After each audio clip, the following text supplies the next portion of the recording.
घाटी के बीचों बीच रात की चुप्पी को चीरती हवा एक डरावनी आवाज में गूंज रही थी। उस हवा में धुएं के साथ खून की गंध घुली हुई थी।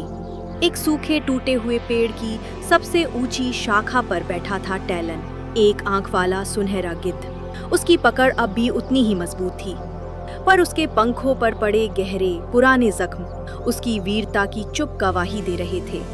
जख्म जो एक शिकारी की गोली ने दिए थे। अब वो दूर तक नहीं उड़ सकता था। लेकिन आज रात वो अकेला नहीं था। नीचे चट्टानों की परछाइयों में छिपकर कांप रही थी पेबल, एक छोटी डर से सहमी हुई मरुस्थली खरगोश। उसका एक कान फटा हुआ था और आंखों में भय के साथ एक अलग सी जिज्ञासा थी। वो कई दिनों से टैलन को देख रही थी, तभी से जब जंगल में आग लगने के बाद उसका घर, उसका बिल राख हो गया था। उसे डरना चाहिए था। गिद्ध खरगोशों का शिकार करते हैं, लेकिन अब दुनिया वैसी नहीं रही। तुम यहाँ क्यों हो?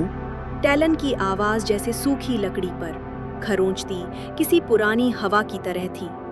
पेबल की नाक थरथराई। वे लोग जिनके पास बंदूकें हैं, वो सुबह फिर आएंगे।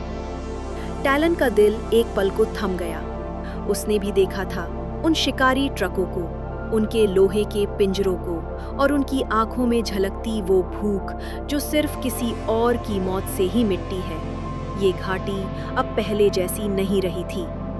तुम भाग जाओ, उसने कहा। पेबल की आवाज टूटी हुई थी। मैं अकेले नहीं भाग सकती, मैं तेज नहीं दौड़ सकती। फिर सन्नाटा छा गया। एक शिकारी और एक शिकार, या शायद सिर्फ दो बचे हुए।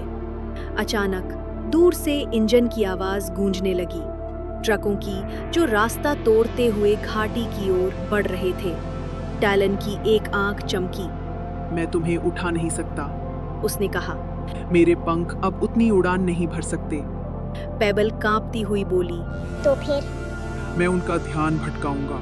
पेबल की सांस रुक गई। तुम मर जाओगे। टैलन ने अपने पंख खोले।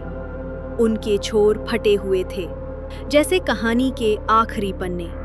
शायद, उसने कहा, लेकिन तुम नहीं मरोगी। सूरज की पहली किरण जैसे ही लाल पत्थरों पर पड़ी, टैलन अपनी टूटी सी उड़ान के साथ शिकारी शिविर की ओर उड़ पड़ा। उसकी चीत्कार घाटी में गूंज उठी, जैसे एक विद्रोह की पुकार। पेबल पीछे नहीं देखती। वो चट्टानों के बीच उस संकरी गुफा की ओर भागती है, जहां कोई इंसान नहीं पहुंच सकता।